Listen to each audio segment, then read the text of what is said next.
मेरे सर पे है माँ बाप की साया, मेरे सर पे है माँ बाप की साया, मैंने उनसे है सब कुछ पाया।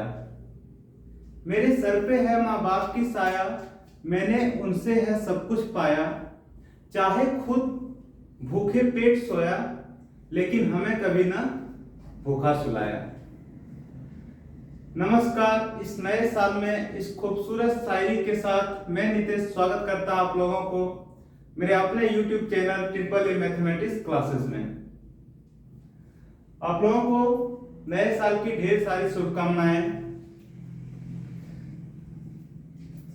तो हम लोग 2024 में प्रवेश कर गए हैं। आप लोग देख लीजिए कि कोई 2023 में छूट नहीं ना गया आप लोग का साथी। कोई अगर छूट गया है तो उसे भी पकड़ के ले आइए क्लास करने के लिए। क्या बोले? ओ 11 से जब 12 में जाता है तो छूट जाता है। ऐसा कुछ नहीं होता है। जो मेहनत से पढ़ेंगे, ईमानदारी से पढ़ेंगे, मेहनत करेंगे, वो जरूर आगे बढ़ेंगे, कभी पीछे नहीं छूटेंगे। इसीलिए हमें ईमानदारी से पढ़ना चाहिए, खूब मेहनत करना चाहिए और आगे बढ़ते रहना चाहिए। हम लोग क्लास 12 शुरू किए हैं। क्लास 12 में जो है हम लोग अभी शुरुआत किए थे relation and function. Relation and function में हम लोग कंपोजिशन ऑफ फंक्शन हम लोग पढ़ रहे थे। क्या पढ़ रहे थे? Composition of function. तो कंपोजिशन ऑफ फंक्शन हम लोग लगभग पूरा कर लिए थे। उसी में एक टर्म आता है इन्वर्टिबल फंक्शन। मतलब कोई भी फंक्शन का हम लोग इन्वर्स कैसे निकाल सकते हैं। अगर कोई फंक्शन एग्जिस्ट कर रहा है तो उस फंक्शन का हम लोग इन्वर्स कैसे निकालेंगे। तो सिंपल सा हमें जानना है कि कोई भी फंक्शन अगर 1 1 है और 1 2 है, हम लोग 1 1 1 2 का भी डिफिनेशन हम लोग पढ़े थे, उससे संबंधित एग्जांपल भी सॉल्व किए थे। तो कोई भी फंक्शन जो 1 1 फंक्शन है और 1 2 फंक्शन है, वो फंक्शन जो है इन्वर्टिबल होता है। मतलब उस फंक्शन का हम लोग इन्वर्स निकाल सकते हैं। याद रहेगा, कोई फंक्शन जो 1 1 भी है और 1 2 भी है, कोई फंक्शन जो 1 1 भी है और 1 2 भी है, तो हम लोग क्या कर सकते हैं, उस फंक्शन का इन्वर्स हम लोग आसानी से निकाल सकते हैं। लेकिन कोई फंक्शन सिर्फ 1 1 है, क्या उसका इन्वर्स निकलेगा? नहीं निकलेगा। अगर 1 1 है 1 2 नहीं है तो उसका इन्वर्स हम लोग कभी नहीं निकाल सकते हैं।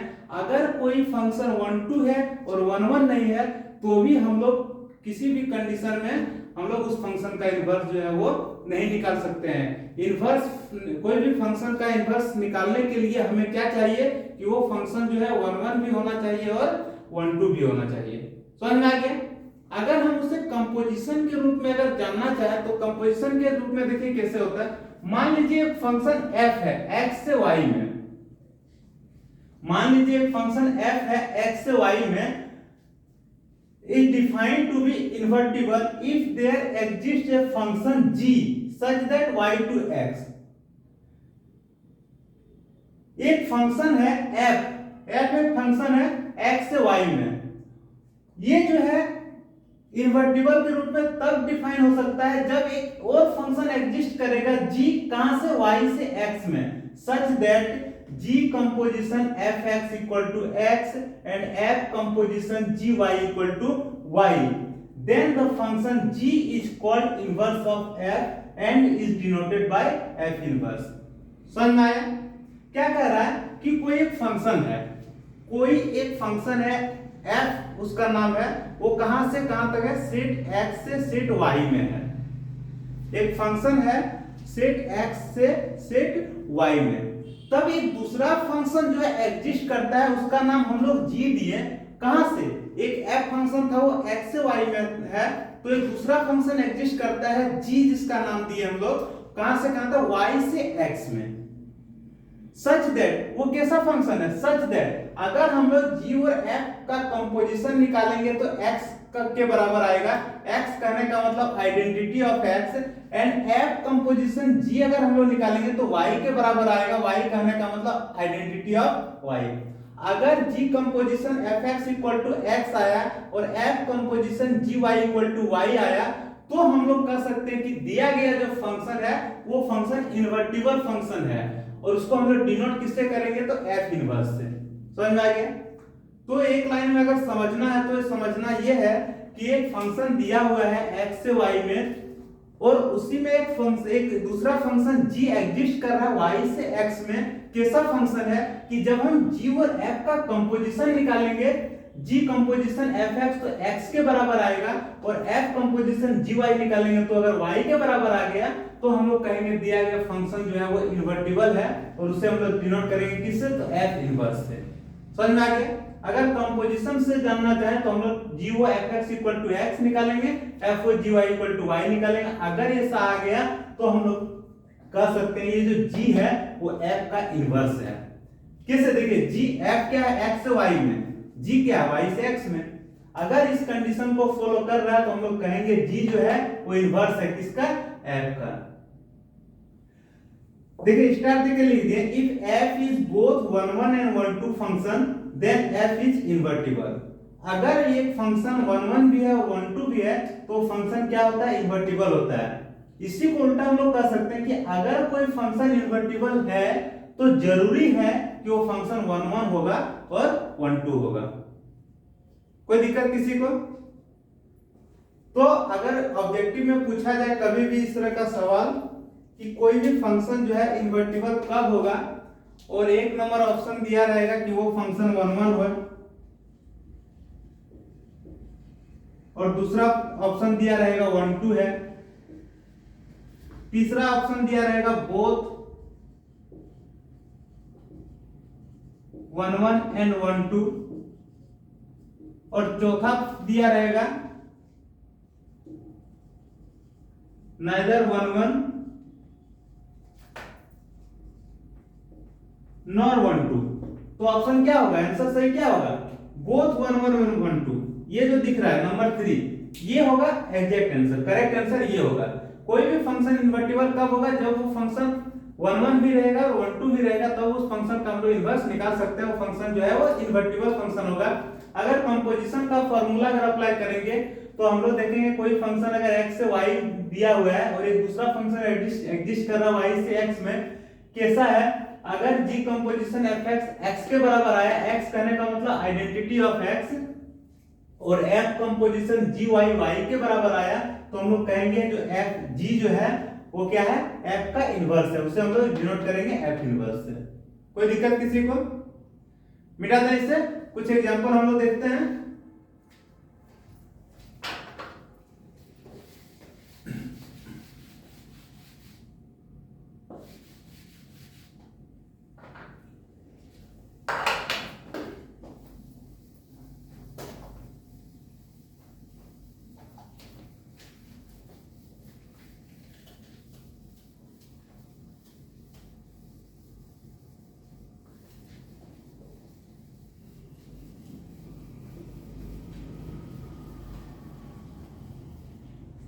देखिए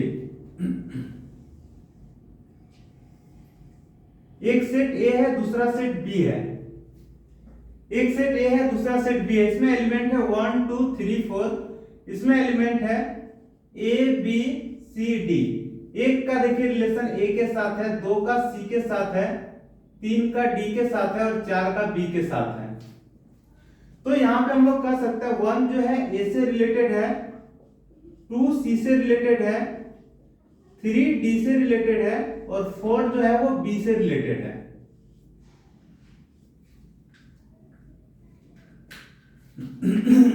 ये कोई फंक्शन है। अब देखिए ये जो फंक्शन दिख रहा है वो 1 1 भी है और 1 2 है। कैसे? 1 1 का कंडीशन क्या है कि सेट A का सारा एलिमेंट जो है वो किसी न किसी रूप में देखिए 1 1 का डेफिनेशन क्या है कि अलग अलग एलिमेंट का इमेज जो है वो अलग अलग होना चाहिए, तो वो 1 1 फंक्शन कहलाता है। 1 2 फंक्शन क्या है, सेट B का एलिमेंट एक भी खाली नहीं रहना चाहिए, तो वो क्या है, 1 2 फंक्शन है। तो यहाँ पे हम लोग देख पा रहे हैं कि अलग अलग एलिमेंट का इमेज अलग अलग है। साफ साफ दिख रहा है, अलग अलग एलिमेंट का इमेज अलग अलग है। इसका मतलब ये जो दिया गया फंक्शन है ये 1 1 है। साथ ही साथ हम लोग देख पा रहे हैं कि सेट B में जो है वो एक भी एलिमेंट खाली नहीं है। अगर सेट B में एक भी एलिमेंट खाली नहीं है तो ये 1 2 फंक्शन भी है। यानी कि ये फंक्शन 1 1 भी है और 1 2 भी है। तो हम लोग कह सकते हैं जो दिया गया f है वो कैसा फंक्शन है, इन्वर्टिबल फंक्शन है, मतलब उसका इन्वर्स हम लोग निकाल सकते हैं, इसका इन्वर्स हम लोग निकाल सकते हैं। निकालिए, अगर आप इसका इन्वर्स निकालना चाहें तो क्या हो जाएगा, देखिए अगर ये 1 और a है तो ये हो जाएगा a और 1, जस्ट उल्टा कर दीजिए। ये 2 और c है तो ये हो जाएगा c और 2, ये 3d है तो हो जाएगा d3, अगर ये 4b है तो हो जाएगा b4। समझ में आ गया? तो ये कोई फंक्शन था, ये जो फंक्शन है 1 1 भी है और 1 2 भी है, इसीलिए इसका इन्वर्स निकाल सकते हैं। और इसका इन्वर्स क्या हो जाएगा, अगर ये 1 और a है तो उल्टा होके a और 1 हो जाएगा, ये 2c है तो c2 हो जाएगा, 3d है तो d3 हो जाएगा, 4b है तो b4 हो जाएगा।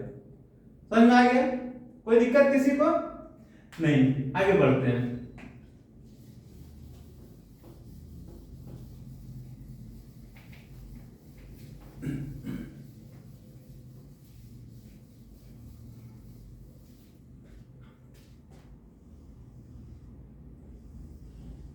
ये सेट A है, ये सेट B है, यहाँ पे 1 2 3 4, यहाँ है A B C।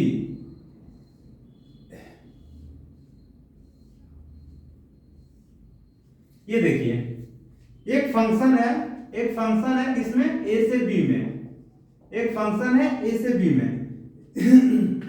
वो फंक्शन क्या क्या है, देखिए वो फंक्शन जो है वो क्या है, एक किससे रिलेटेड है, A से, दो किससे रिलेटेड है, B से, तीन किससे रिलेटेड है, B से, चार का फंक्शन क्या है, C है। सिंपल यही है। ये देखिए, अब सबसे पहले इसका इन्वर्स निकालने के लिए हमें ये जानना जरूरी है कि जो दिया गया फंक्शन है ये 1 1 और 1 2 है कि नहीं है। चेक करते हैं हम लोग। देखिए 1 1 का कंडीशन क्या है, अलग अलग एलिमेंट का इमेज क्या होना चाहिए, अलग अलग होना चाहिए। क्या ये कंडीशन यहाँ पे अप्लाई हो रहा है, 1 का रिलेशन A के साथ है, 2 का B के साथ है, 3 का भी B के साथ है। देखिए यहाँ पे दो एलिमेंट का इमेज एक है, अलग अलग है नहीं है। यहाँ पे एक एलिमेंट 2 दिख रहा है, एक एलिमेंट 3 दिख रहा है, लेकिन दोनों का इमेज जो है वो एक है और वो क्या है, B है। 1 1 फंक्शन होगा नहीं होगा, क्योंकि अलग अलग एलिमेंट का इमेज अलग अलग होना चाहिए तो 1 1 फंक्शन कहलाता है। यहाँ पे क्या है, एलिमेंट 2 है, इमेज एक है, अलग तो नहीं हुआ, इसीलिए दिया गया फंक्शन जो है 1 1 नहीं है। अगर 1 1 नहीं है तो हम लोग कह सकते हैं f इज नॉट इन्वर्टिबल, मतलब f का इन्वर्स हम लोग नहीं निकाल सकते हैं। कैसे निकालेंगे, हम b को 2 के साथ लेंगे कि b को 3 के साथ, हमें पता ही नहीं है, पता चलेगा। अगर हम इन्वर्स निकालना चाहें तो क्या निकालेंगे, चलो मान लो a को हम लोग 1 के साथ लेंगे, c को 4 के साथ लेंगे, b को किसके साथ लेंगे, 2 या 3। समझ में आ गया इन्वर्टिबल फंक्शन, यानी कि वैसा फंक्शन जो 1 1 भी है और 1 2 भी है, हम लोग उसी का इन्वर्स निकाल सकते हैं। अगर 1 1 या 1 2 दोनों में से एक भी अगर नहीं मिले तो हम लोग उसका इन्वर्स नहीं निकाल सकते। जैसे ये फंक्शन 1 1 नहीं था, हम लोग इन्वर्स नहीं निकाल पाएंगे। देखिए 2b 3b, ये जो अगर हम लोग उल्टा करेंगे तो मान लीजिए यहाँ a और 1 लिख देंगे, यहाँ क्या लिखेंगे, b के साथ बोला जाएगा क्या लिखने, 2 लिखेंगे कि 3 लिखेंगे, पता नहीं क्या लिखेंगे। यहाँ 2 भी है 3 भी है, इसीलिए इसका इन्वर्स जो है वो नहीं निकाल सकता है। क्यों नहीं निकाल सकता है, क्योंकि ये फंक्शन जो है 1 1 नहीं है। समझ में आ गया। अगला देखिए, अगर आपको अच्छे से जानना है और गहराई से कि ये इसका इन्वर्स कैसे नहीं निकाल सकता है, तो जस्ट हम लोग देखिए इन्वर्टिबल मतलब क्या होता है, जस्ट उल्टा कर देना। मान लीजिए यहाँ पे b ले लिए, ये जो फंक्शन क्या था, फंक्शन जो था 1 का a, 2 का b, 3 का b, 4 का c। देखिए इसका इन्वर्स कैसे नहीं निकलेगा, देखिए इन्वर्स निकालने के लिए क्या करते हैं हम लोग, जस्ट रिवर्स कर देते हैं। यहाँ पे b ले लीजिए, यहाँ पे a ले लीजिए, b में क्या एलिमेंट है, a b c, a में क्या है 1 2 3 4। देखिए a जो है 1 से रिलेटेड है, जस्ट उल्टा कर रहे हैं हम लोग, 2 b से रिलेटेड है, मतलब b जो है 2 से रिलेटेड है, 3 भी b से रिलेटेड है, ये भी यहीं पे आएगा।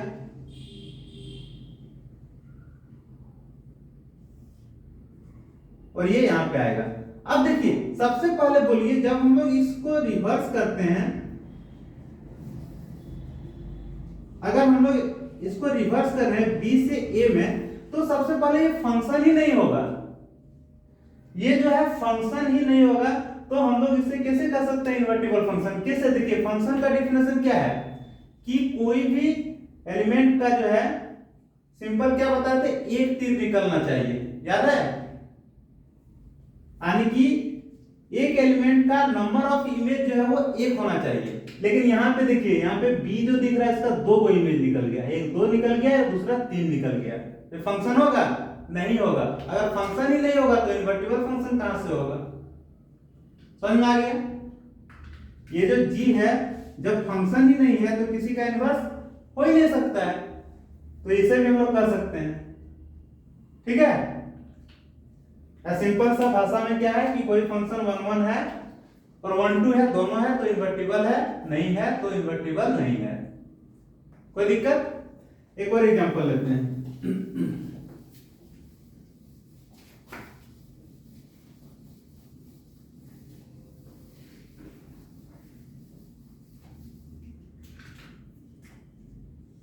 एक फंक्शन है a से b में, ये देखिए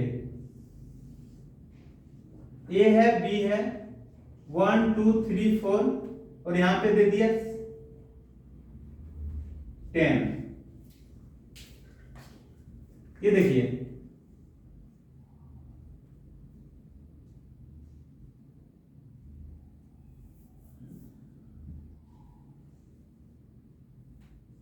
A B C D E,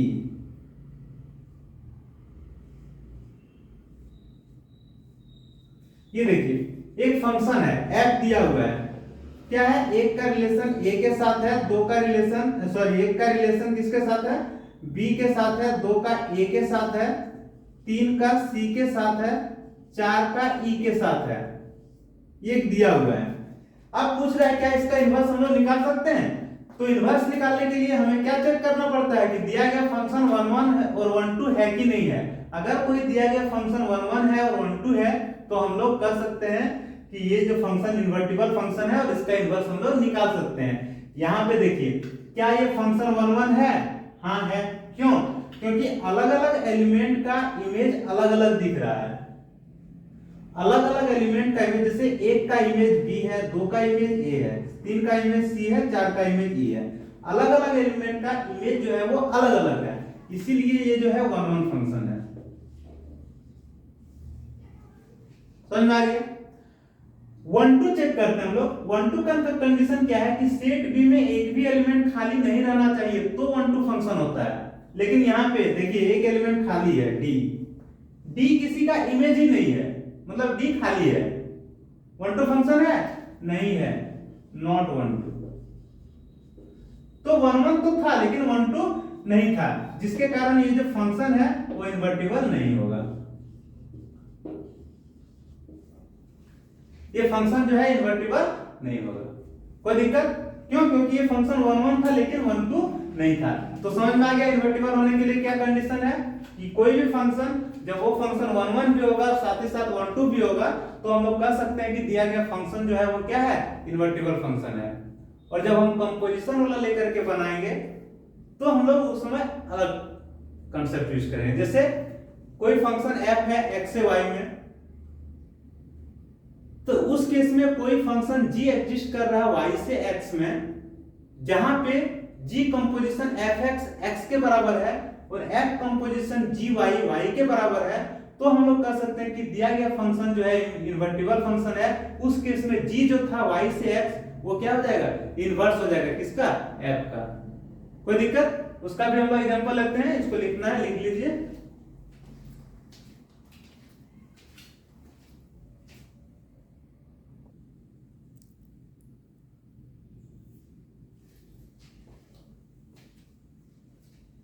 देखिए यहाँ पे क्वेश्चन दिया हुआ है, late f such that n to y be a function defined as fx equal to 4x plus 3 where y equal to y belong to n such that y बराबर y equal to 4x plus 3 for some x belong to n. So that f is invertible, find the inverse. क्या कह रहा है, एक function है natural number से y में, एक फंक्शन है नेचुरल नंबर से y में, कैसा फंक्शन है, उस फंक्शन को डिफाइन किया गया फंक्शन ऑफ x बराबर 4x plus 3, function of x बराबर 4x प्लस 3। ये तो n समझ में आ गया कि नेचुरल नंबर है, ये y क्या है, इसलिए यहाँ पे लिख दिया है y क्या है, y भी नेचुरल नंबर से होगा, y भी किससे होगा, नेचुरल नंबर से होगा, और y किसके बराबर होगा, 4x प्लस 3 के बराबर होगा, for some x belong to n। समझ में आ गया। तो हमें प्रूव करना है कि ये जो दिया गया फंक्शन जो है वो इन्वर्टिबल फंक्शन है, अगर इन्वर्टिबल फंक्शन है तो उसका इन्वर्स क्या होगा वो भी निकालना है। तो सबसे पहले देखिए जो फंक्शन दे रखा है यहाँ पे, function of x equal to 4x plus 3 हम लोग यहाँ पे लिख लिए। फंक्शन ऑफ x को हम लोग क्या करते हैं, y कहते हैं, तो y इक्वल टू हम लोग लिख लिए क्या, 4x प्लस 3 लिख सकते हैं। इसको उल्टा कर दीजिए, यहाँ पे हम लोग लिख सकते हैं 4x plus 3 equal to y, यहाँ पे लिख सकते हैं 4x equal to y minus 3, यहाँ पे हम लोग लिख सकते हैं x equal to y minus 3 divide 4। यहाँ तक कोई दिक्कत किसी को? अगर कोई दिक्कत नहीं है तो यहाँ देखिए x को हम लोग लिखें y माइनस 3/4, तो x को हम लोग लिख सकते हैं gy equal to y minus 3/4।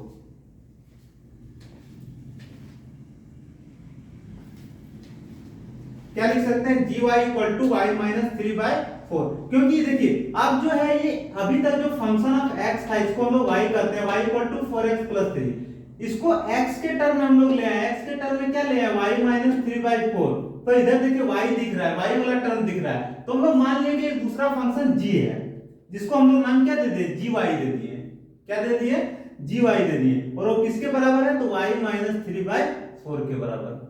कोई दिक्कत किसी को नहीं। अब हमें इन्वर्टिबल चेक करने के लिए सबसे पहले जो है हमें क्या निकालना पड़ता है, तो g कंपोजिशन fx निकालना पड़ता है।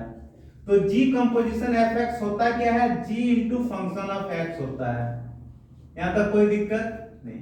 अब बोलिए g into function of x होता क्या है, तो g लिखेंगे और फंक्शन ऑफ x लिखेंगे। फंक्शन ऑफ x है क्या आखिर, तो फंक्शन ऑफ x है 4x प्लस 3, क्या है 4x प्लस 3, तो यहाँ पे हम लोग लिखेंगे 4x प्लस 3। अब यहाँ पे जो फंक्शन का काम वो खत्म हो गया, अब हम लोग आ जाएंगे g के पास, किसके पास, g के पास। अगर gy है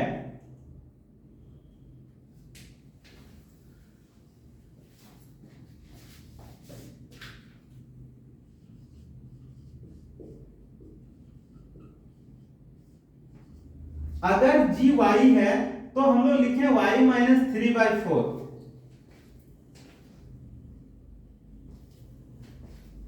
अगर gy है तो लिखें y माइनस 3/4। अगर g यहाँ पे रहता q तो हम लोग लेते हैं q माइनस 3/4, मतलब यहाँ पे जो रहता उसी से 3 घटाते और डिवाइड क्या करते, 4 करते, यही हम लोग कर रहे हैं। अगर यहाँ पे पेन रहता तो पेन लिखते -3 करते डिवाइड 4 करते, अगर यहाँ पे डस्टर रहता तो डस्टर लिखते 3 घटाते डिवाइड 4 करते, मतलब जो अंदर में है उसको हम लोग यहाँ पे लिखते और उसी में से 3 घटाते डिवाइड 4 करते। वहां पे हम लोग सेम कंडीशन अप्लाई करेंगे। ये जो अंदर में जो दिख रहा 4x प्लस 3, क्या करेंगे 4x प्लस 3 लिखेंगे और उसमें से 3 घटाएंगे और डिवाइड 4 करेंगे। देखिए है कि नहीं, जो अंदर में है उसी में से 3 घटाएं और 4 से डिवाइड किए, जो अंदर में है उसी में से 3 घटाएं और 4 से डिवाइड किए। अब बोलिए यहाँ पे -3 प्लस 3 कट जाएगा, बचेगा क्या 4x/4, यहाँ पे 4 भी कट जाएगा, सिर्फ क्या बचेगा x कहने का मतलब आइडेंटिटी ऑफ x। तो यहाँ g कंपोजिशन fx किसके बराबर आया, तो ix के बराबर, मतलब x के बराबर। समझ में आ गया, g कंपोजिशन fx किसके बराबर आया, x के बराबर। इसे याद रखना है, ठीक है, अगर नहीं याद रहेगा तो इधर साइड लिख लेते हैं। g कंपोजिशन fx किसके बराबर आया, x के बराबर, मतलब आइडेंटिटी ऑफ x। अब हम लोग क्या कर रहे हैं, जस्ट इसका रिवर्स हम लोग निकालेंगे। क्या निकाल रहे हैं, एफ कंपोजिशन जी निकाल रहे हैं। क्या निकाल रहे हैं? एफ कंपोजिशन जी वाई। इसको हम लोग क्या लिख सकते हैं? एफ इंटू जी वाई लिख सकते हैं। यहाँ पे एफ लिखेंगे, जी वाई का जो वैल्यू है यहां से लेंगे। जी वाई का वैल्यू क्या है? Y minus 3/4। क्या है? Y minus 3/4। यहां करने का मतलब कि जी का काम जो है वो खत्म हो गया। काम अब हमें एफ का करना है। तो यहाँ पे देखिए, अगर यहाँ function of x equal to 4x plus 3 है, कहने का मतलब जो अंदर में है वो 4 से गुना है और 3 जुड़ा हुआ है। यहाँ पे जो दिख रहा है वो 4 से गुना है और 3 जुड़ा हुआ है। यहाँ पे हम लोग वही करेंगे, जो दिख रहा है अंदर में वो किससे गुना होगा? 4 से गुना होगा। 4 से गुना होगा क्या? y minus 3/4। ये पूरा वैल्यू 4 से गुना होगा। प्लस क्या ऐड करना है? 3 ऐड करना है। तो हम लोग यहाँ पे 3 लिखेंगे। अब देखिए ये 4 4 कट जाएगा, ये 4 4 कट जाएगा, बचेगा क्या? y minus 3 plus 3, minus 3 plus 3 cut जाएगा, बचेगा क्या? y। y करने का मतलब आइडेंटिटी ऑफ y। तो हम लोग यहाँ पे क्या देखें? यहाँ पे हम लोग देख पा रहे हैं कि g कंपोजिशन fx x के बराबर आया और f कंपोजिशन gy y के बराबर आया। तो एट लास्ट हम लोग लिख सकते हैं, क्योंकि g कंपोजिशन fx जो है वो किसके बराबर है? x के बराबर, एंड f कंपोजिशन gy जो है वो किसके बराबर है? y के बराबर है। इसीलिए हम लोग कह सकते हैं कि f क्या है? f is invertible function.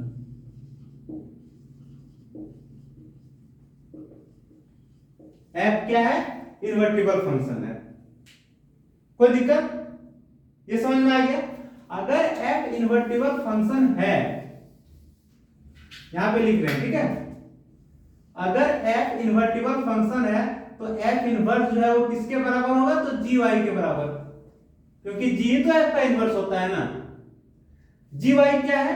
तो gy यहां पे है y माइनस 3/4। ये हो गया हमारा आंसर। समझ में आया? तो यहाँ पे फंक्शन दिया हुआ था fx equal to 4x plus 3।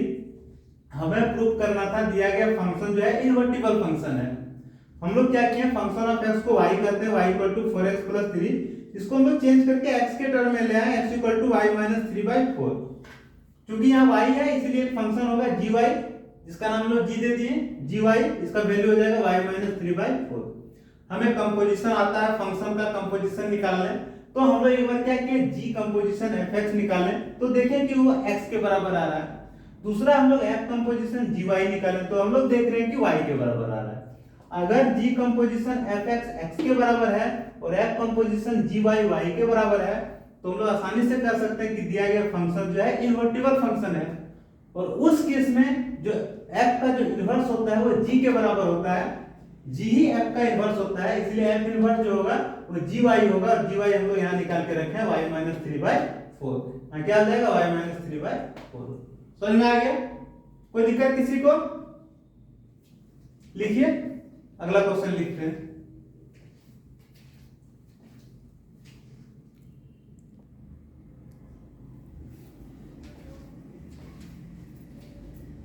देखिए एक क्वेश्चन दिया हुआ है कि कोई एक फंक्शन है -1 1 से लेकर किसमें है? रियल नंबर में, यानी कि ये डोमेन है, ये रेंज है। फंक्शन डिफाइन किया गया function of x equal to x by x plus 2। Function define किया गया function of x equal to x by x plus 2। Find the inverse of x। तो इस फंक्शन का इनवर्स हमें निकालना है। तो सबसे पहले हम लोग चेक करेंगे कि ये फंक्शन इनवर्टिबल है क्या नहीं है, क्योंकि यहाँ दे नहीं रखा है। तो हम लोग कैसे चेक करते हैं? कंपोजिशन से।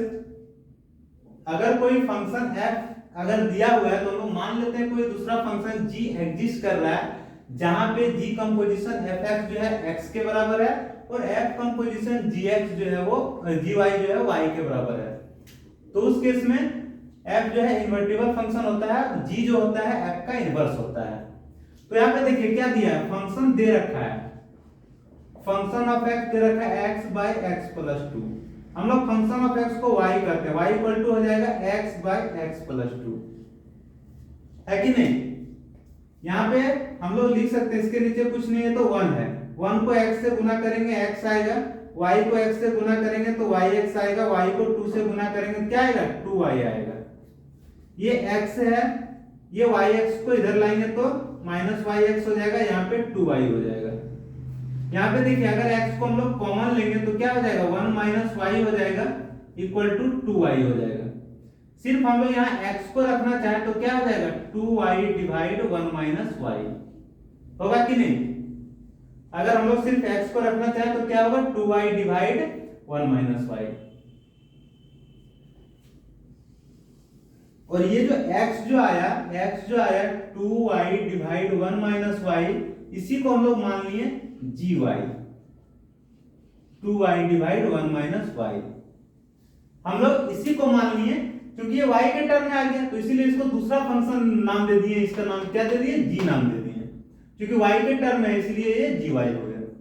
यहाँ पे एक चीज हमें ये ध्यान देना है क्योंकि 2y डिवाइड 1 - y है तो यहाँ पे हमें एक चीज दिखाना है कि y का जो वैल्यू है कभी भी 1 के बराबर नहीं होना चाहिए। क्यों, जैसे y का वैल्यू 1 के बराबर होगा ये क्या हो जाएगा इन्फिनिटी हो जाएगा। समझ में आ गया। अगर ये हमें पता है तो कोई भी फंक्शन इन्वर्टिबल है कि नहीं है उसे पहले हम लोग चेक करेंगे। कैसे चेक करेंगे, हम लोग निकालेंगे g कंपोजिशन fx निकालेंगे तो ये क्या हो जाएगा g into function of x। तो यहाँ पे g लिखेंगे और फंक्शन ऑफ x जो है उसको लिख देंगे। फंक्शन ऑफ x क्या है x डिवाइड x प्लस 2, क्या है x डिवाइड x प्लस 2। तो यहाँ पे फंक्शन ऑफ x का काम खत्म हो गया। अब हम लोग g का काम करेंगे।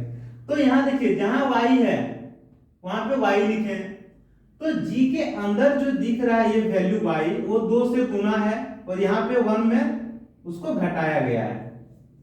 तो सेम यही कंडीशन में उस वैल्यू को लिखेंगे। कैसे लिखेंगे देखिए, यहाँ पे हम लोग क्या करेंगे 2 लिखेंगे और क्या लिखेंगे y के जगह पे क्या लिखेंगे x बाय x प्लस 2। फिर डिवाइड क्या करेंगे 1 से इसी को घटा देंगे x बाय x प्लस 2।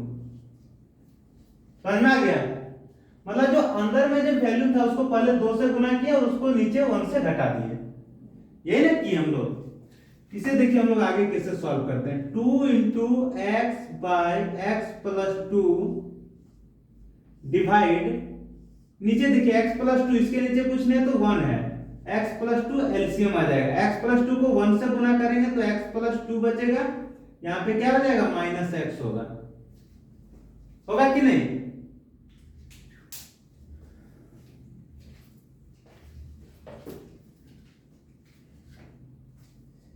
यहाँ पे इस साइड सॉल्व कर रहे हैं हम लोग, ठीक है। क्या हो जाएगा देखिए x प्लस 2 यहाँ भी है, x प्लस 2 यहाँ भी है, तो नीचे वाला x प्लस 2 जो है वो कट जाएगा, कटेगा। ये जो प्लस x माइनस x ये भी कट जाएगा, बचेगा क्या तो 2 इंटू एक्स बचेगा। क्या बचेगा 2 इंटू एक्स, और नीचे क्या बचेगा सिर्फ 2 बच जा रहा है। अगर इसको सॉल्व करेंगे 2 कैंसिल हो जाएगा, सिर्फ क्या बचेगा x बचेगा। कहने का मतलब ये हुआ कि अगर हम लोग g कंपोजिशन fx निकालें तो ये किसके बराबर आया x के बराबर आया। g कंपोजिशन fx निकालें तो किसके बराबर आया x के बराबर आया। अब हम लोग क्या कर रहे हैं f कंपोजिशन g निकाल रहे हैं। यहां पे चाहे तो आप साइड में लिख सकते हैं, यहां लिख देते हैं, ठीक है। क्या लिख दिए कि g कंपोजिशन fx अगर हम लोग निकालें तो किसके बराबर आया x के बराबर आया, ठीक है। अब अगला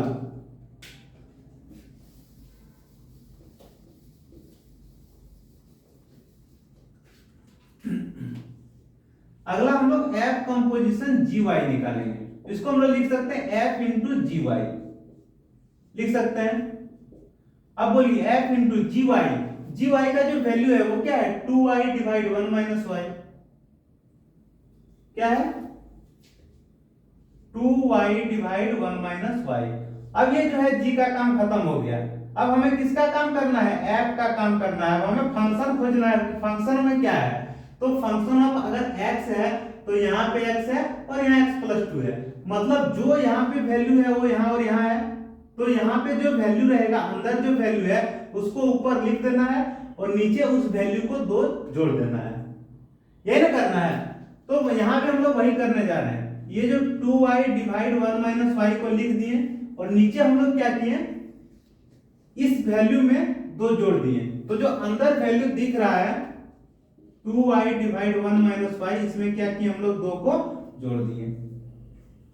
ठीक है, आगे देखिए क्या हो जाएगा, 2y डिवाइड 1 माइनस वाई हो जाएगा, नीचे क्या हो जाएगा, देखिए 2 के नीचे कुछ नहीं तो 1 है, एलसीएम हो जाएगा 1 माइनस वाई, यहाँ पे क्या हो जाएगा 2y हो जाएगा प्लस 2 को 1 माइनस वाई से गुना करेंगे, 2 को 1 माइनस वाई से गुना करना है।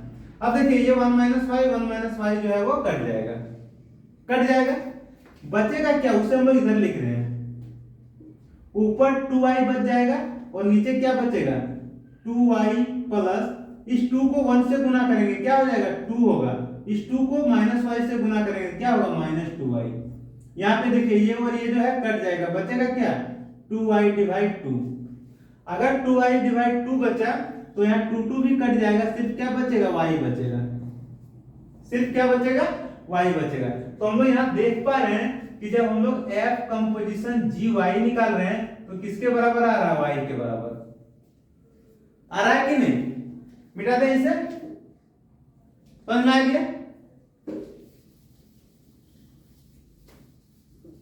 तो हम लोग यहाँ पे लिख सकते हैं क्योंकि g composition fx is equal to x and f composition gy equal to y, इसीलिए f इज इन्वर्टिबल। f जो है वो क्या है, इन्वर्टिबल फंक्शन है, और इसी f का जो इन्वर्स होगा, इसी f का जो इन्वर्स होगा वो किसके बराबर होगा, gy के बराबर होगा। और gy जो है हम लोग यहाँ पे निकाल के रखे हैं पहले, gy किसके बराबर है, तो 2y डिवाइड 1 माइनस वाई। यहाँ पे सिर्फ क्या करना है, y का जो वैल्यू है 1 के बराबर नहीं होगा। ये हो गया हमारा आंसर, समझ में आ गया। तो कोई भी फंक्शन का इन्वर्टिबल फंक्शन हम लोग निकाल सकते हैं इस तरह से, ठीक है। तो आज का क्लास में इन्वर्टिबल फंक्शन लगभग हम लोग उसका डेफिनेशन भी देख लिए, हम लोग कुछ एग्जांपल भी सॉल्व किए।